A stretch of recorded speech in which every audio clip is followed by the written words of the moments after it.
میں نے عمر بن خطاب رضی اللہ عنہ کو زخمی ہونے سے چند دن پہلے مدینے میں دیکھا کہ وہ حذیفہ بن یمان اور عثمان بن حنیف رضی اللہ عنہ کے ساتھ کھڑے تھے اور ان سے یہ فرما رہے تھے کہ عراق کے راضی کے لیے جس کا انتظام خلافت کی جانب سے ان کے سپرد کیا گیا تھا تم لوگوں نے کیا کیا؟ کیا تم لوگوں کو یہ اندیشہ تو نہیں ہے کہ تم نے زمین کا اتنا محصول لگا دیا ہے کہ جس کی گنجائش نہ ہو؟ ان لوگوں نے جواب دیا کہ ہم نے ان پر خراج کا اتنا ہی بار ڈالا ہے جسے ادا کرنے کی طاقت زمین میں ہے، اس میں کوئی زیادتی نہیں کی گئی۔ عمر رضی اللہ عنہ نے فرمایا کہ دیکھو پھر سمجھ لو کہ تم نے ایسی جگہ تو نہیں لگائی ہے جو زمین کی طاقت سے باہر، اور راوی نے بیان کیا کہ ان دونوں نے کہا کہ ایسا نہیں ہونے پائے گا۔ اس کے بعد عمر رضی اللہ عنہ نے فرمایا کہ اگر اللہ تعالیٰ نے مجھے زندہ رکھا تو میں عراق کی بیوہ عورتوں کے لیے اتنا کر دوں گا کہ پھر میرے بعد کسی کی محتاجی نہیں رہے گی۔ راوی عمر بن میمون نے بیان کیا کہ ابھی اس گفتگو پہ چوتھا دن ہی آیا تھا کہ عمر رضی اللہ عنہ زخمی کر دیے گئے تھے۔ عمر بن میمون نے بیان کیا کہ جس صبح کو آپ زخمی کیے گئے تھے، فجر کی نماز کے انتظار میں صف کے اندر کھڑا تھا اور میرے اور ان کے درمیان عبداللہ بن عباس رضی اللہ عنہ کے سوا اور کوئی نہیں تھا۔ عمر رضی اللہ عنہ کی عادت تھی کہ جب صف سے گزرتے تو فرمایا جاتے کہ صفیں سیدھی کر لو، اور جب دیکھتے کہ صفوں میں کوئی خلل نہیں رہ گیا ہے تب آگے مصلی پہ بڑھتے اور تکبیر کہتے۔ آپ کی فجر کی نماز کی پہلی رکعت میں عموماً سورۃ یوسف یا سورۃ النحل یا اتنی ہی طویل کوئی سورت پڑھتے جہاں تک کہ لوگ جمع ہو جاتے۔ اس دن ابھی آپ نے تکبیر ہی کہی تھی کہ میں نے سنا کہ آپ فرما رہے ہیں کہ مجھے قتل کر دیا یا کتے نے کاٹ لیا، اب لوگوں نے آپ کو زخمی کر دیا تھا۔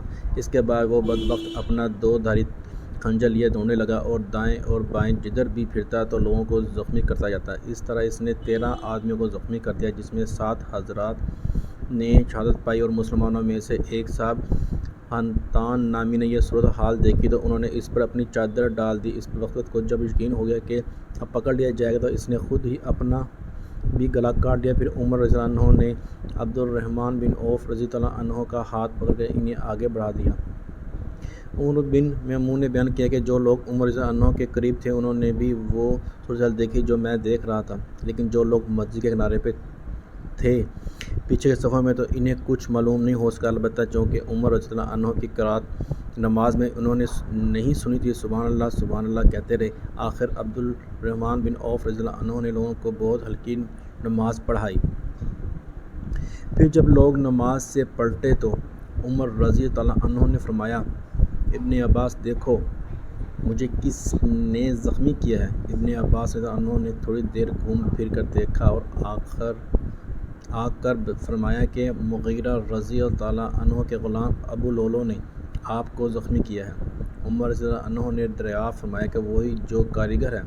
جواب دیا کہ جی ہاں۔ اس پر عمر رضی اللہ عنہ نے فرمایا، اللہ اسے برباد کرے، میں نے تو اسے اچھی بات کہی تھی جس کا اس نے یہ بدلہ دیا۔ اللہ تعالیٰ کا شکر ہے کہ اس نے میری موت کسی ایسے شخص کے ہاتھوں نہیں مقدر کی جو اسلام کا مدعی ہو۔ تم اور تمہارے والد عباس رضی اللہ عنہ اس کے بہت ہی خواہشمند تھے کہ اجمی غلام مدینے میں زیادہ سے زیادہ لائے جائیں۔ یوں بھی ان کے پاس غلام بہت تھے۔ ان پر ابن عباس رضی اللہ عنہ نے عرض کیا، اگر آپ فرمائیں تو ہم بھی کر گزریں۔ مقصد یہ تھا کہ اگر آپ چاہیں تو ہم مدینے میں مقیم اجمی غلاموں کو قتل کر ڈالیں۔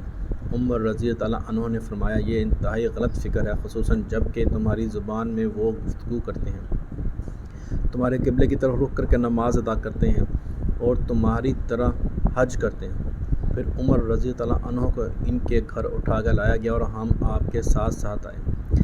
ایسا معلوم ہوتا تھا جیسے لوگوں پر کبھی اس سے پہلے اتنی بڑی مصیبت آئی ہی نہیں تھی۔ بعض نے تو یہ کہتے تھے کہ کچھ نہیں ہوگا، اچھے ہو جائیں گے، اور بعض کہتے تھے آپ کی زندگی خطرے میں ہے۔ اس کے بعد جب کھجور کا پانی لایا گیا، اسے آپ نے پیا تو وہ آپ کے پیٹ سے باہر نکل آیا۔ پھر دودھ لایا گیا، اسے بھی جوں ہی آپ نے پیا زخم کے رستے وہ بھی باہر نکل آیا۔ اب لوگوں کو یقین ہو گیا کہ آپ کی شہادت یقینی ہے۔ پھر ہم اندر آ گئے اور لوگ آپ کی تعریف بیان کرنے لگے۔ اتنے میں ایک نوجوان اندر آیا اور کہنے لگا، امیر مومنین، آپ کو خوشخبری ہو، اللہ تعالیٰ کی طرف سے آپ نے رسول اللہ صلی اللہ علیہ وآلہ وسلم کی صحبت اٹھائی۔ ابتدا میں اسلام لانے کا شرف حاصل کیا جو آپ کو معلوم ہے، پھر آپ خلیفہ بنائے گئے اور آپ نے پورے انصاف سے حکومت کی، پھر شہادت پائی۔ عمر رضی تعالیٰ عنہ نے فرمایا میں تو اس پر بھی خوش تھا کہ ان باتوں کی وجہ سے برابر پر میرا معاملہ ختم ہو جاتا، نہ ثواب ہوتا نہ عذاب۔ جب وہ نوجوان جانے لگا تو اس کا تہبند ہزار لٹک رہا تھا۔ عمر رضی اللہ عنہ نے فرمایا اس لڑکے کو میرے پاس واپس بلا لاؤ۔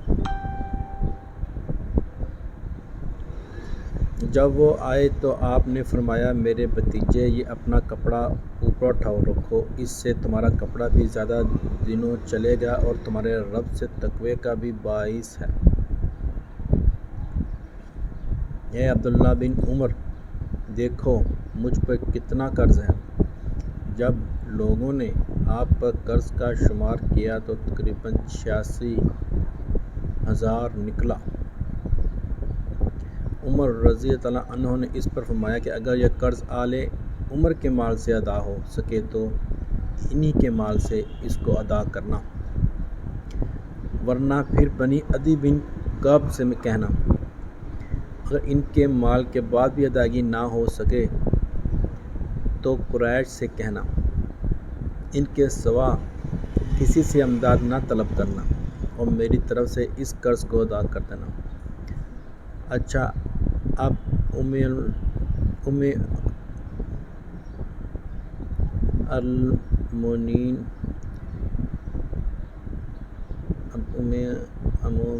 عائشہ رضی اللہ عنہ کے یہاں جاؤ اور ان سے عرض کرو کہ عمر نے آپ کی خدمت میں سلام عرض کیا ہے۔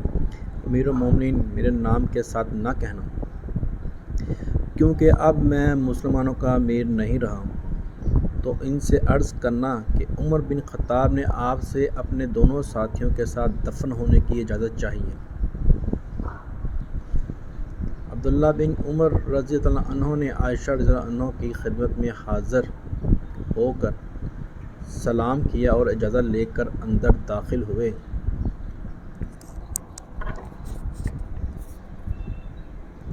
دیکھا کہ آپ بیٹھی رو رہی ہیں، پھر کہا کہ عمر بن خطاب رضی تعالیٰ عنہ نے آپ کو سلام کہا ہے اور اپنے دونوں ساتھیوں کے ساتھ دفن ہونے کی اجازت چاہی ہے۔ عائشہ رضی تعالیٰ عنہ نے کہا میں نے اس جگہ کو اپنے لیے منتخب کر رکھا تھا، لیکن آج میں انہیں اپنے اوپر ترجیح دوں گی۔ پھر جب ابن عمر رضی تعالیٰ عنہ واپس آئے تو لوگوں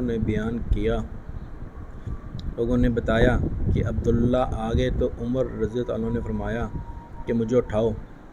ایک صحابی نے سہارا دے کر آپ کو اٹھایا۔ آپ نے دریافت کیا کیا خبر لائے؟ کہا کہ جو آپ کی تمنا تھی اے امیر المومنین۔ عمر رضی اللہ عنہ نے فرمایا الحمدللہ، اس سے اہم چیز آپ میرے لیے کوئی نہیں رہ گئی تھی، لیکن جب میری وفات ہو چکی اور مجھے اٹھا کر دفن کے لیے لے چلو تو پھر میرا سلام ان سے کہنا اور عرض کرنا کہ عمر بن خطاب رضی اللہ عنہ نے آپ سے اجازت چاہی ہے، اگر وہ میرے لیے اجازت دے دیں تو تب تو وہاں دفن کرنا، اور اجازت نہ دیں تو مسلمانوں کے قبرستان میں دفن کر دینا۔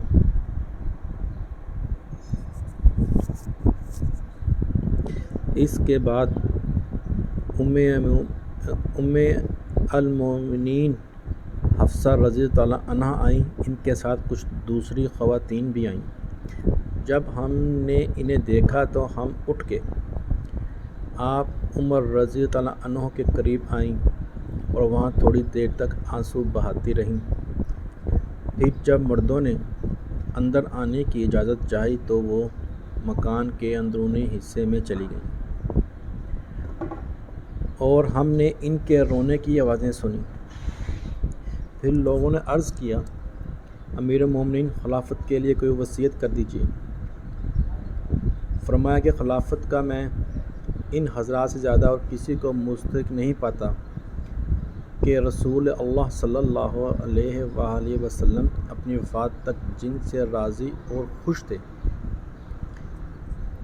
پھر جب آپ نے علی رضی اللہ عنہ، عثمان رضی اللہ عنہ، زبیر رضی اللہ عنہ، طلحہ رضی اللہ عنہ اور سعد رضی اللہ عنہ اور عبد الرؤف رحمٰن بن عوف کا رضی اللہ عنہ کا نام لیا اور یہ بھی فرمایا کہ عبداللہ بن عمر کو بھی صرف مشورے کی حد تک شریک رکھنا، لیکن خلافت سے ان کا کوئی سروکار نہیں رہے گا، جیسے آپ نے ابن عمر رضی اللہ عنہ کی تسکین کے لیے یہ فرمایا ہو۔ پھر اگر خلافت سعید کو مل جائے تو وہ اس کے اہل ہیں، اور اگر وہ نہ ملے ہو سکے تو جو شخص بھی خلیفہ ہو وہ اپنے زمانے خلافت میں ان کا تعاون حاصل کرتا رہے، کیونکہ میں نے ان کو کوفہ کی گورنی سے نااہلی یا کسی خیانت کی وجہ سے معزول نہیں کیا ہے۔ اور عمر نے فرمایا، میں اپنے بعد ہونے والے خلیفہ کو مہاجرین اولین کے بارے میں وصیت کرتا ہوں کہ وہ ان کے حقوق پہچانے اور ان کے احترام کو ملحوظ رکھے، اور میں اپنے بعد ہونے والے خلیفہ کو وصیت کرتا ہوں کہ وہ انصار کے ساتھ بہتر معاملہ کرے، جو دارالہجرت اور دارالایمان مدینہ منورہ میں رسول اللہ صلی اللہ علیہ وسلم کی تشریف آوری سے پہلے سے مقیم ہیں۔